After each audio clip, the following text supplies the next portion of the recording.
ಎಷ್ಟೇ ದೊಡ್ಡವರಾಗಲಿ ಚಿಕ್ಕವರಾಗಲಿ ಏನೇ ಆಗಲಿ ಮಾಡಬೇಡ ಮಾಡಲ್ಲ. వాళ్ళు ఎంత పెద్దవాళ్ళు కానీ చేయకపోతే చేసేది, పోవద్దంటే పోయలేదు.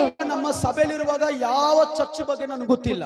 మీకు తెలుసా నేను సంఘంలో ఉండేటప్పుడు ಯಾವ ಸೇವಕರ ಬಗ್ಗೆ ಗೊತ್ತಿಲ್ಲ. దేవుడి సేవకుల గురించి తెలియదు. ನನ್ನ ಹತ್ರ ಇದ್ದಿಲ್ಲ. ఎవరో ఒక పాస్టర్ నంబర్ కూడా ఉండలేదు. ಸೇವೆಗೆ ಬಂದ ಮೇಲೆ ಈಗ ತಾನೇ ಕೆಲವು ಪಾಸ್ಟರ್ಗಳು ನನಗೆ ಗೊತ್ತು. నేను సంఘానికి సేవకి వచ్చేటప్పుడే కొన్ని సేవకుల నంబర్ తెలుసు. ಪಾಸ್ಟರ್ಸ್ ಮೀಟಿಂಗ್ ಹೋಗುವಾಗ ಅಲ್ಲಿ ಕೆಲವರನ್ನು ಭೇಟಿ ಮಾಡ್ತೀವಿ. ಪಾಸ್ಟರ್ಸ್ ಮೀಟಿಂಗ್ పోయేటప్పుడు కొందరు ಪರಿಚಯ ನಮಗೆ అక్కడే పరిచయం మాకే. ಆ ರೀತಿ ಪಾಸ್ಟರ್ ನಮ್ಮನ್ನು ಬೆಳೆಸಿ, ಆ ರೀತಿ ಪಾಸ್ಟರ್ గారు మమ్మల్ని పెంచారు. హల్లెలూయా.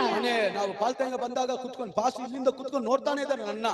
ಆ ಪಾಲ್ತಂಗ ಆಡ ಚರ್ಚ್‌ಗೆ పోయేటప్పుడు ಪಾಸ್ಟರ್ ని కూర్చుంటే ಪಾಸ್ಟರ್ ನೋಡ್ತಾನೆ ಇದ್ದಾರೆ. ನನಗೆ ಕೈ ಕಾಲೆಲ್ಲ ಅದುರ್ತಾ ಇದೆ. చూస్తూనే ఉంటారు, నాకు చేతులు కాళ్ళు ಎಲ್ಲರ ತಲೆ ಮೇಲೆ ಕೈ ಇಟ್ಟು ಪ್ರೇಯರ್ ಮಾಡಿ ಅಂದ್ರು. అందరూ తలపైన చేయి పెట్టి ప్రార్థన ನಾನು చేయండి. ಒಂದೇ ಆಸೆ, ನಮ್ಮ ಪಾಸ್ಟರ್ ಮಾತ್ರ ನನ್ನ ಮೇಲೆ ತಲೆ ಮೇಲೆ ಕೈ ಇಟ್ಟು. నాకు ఒక్కటే ఆశ, మా పాస్టర్ ಬೇರೆ ಯಾರು ನನ್ನ ತಲೆ ಮೇಲೆ ಕೈ ಇಡಬಾರದು. వేరే ఎవరు నా తలపైన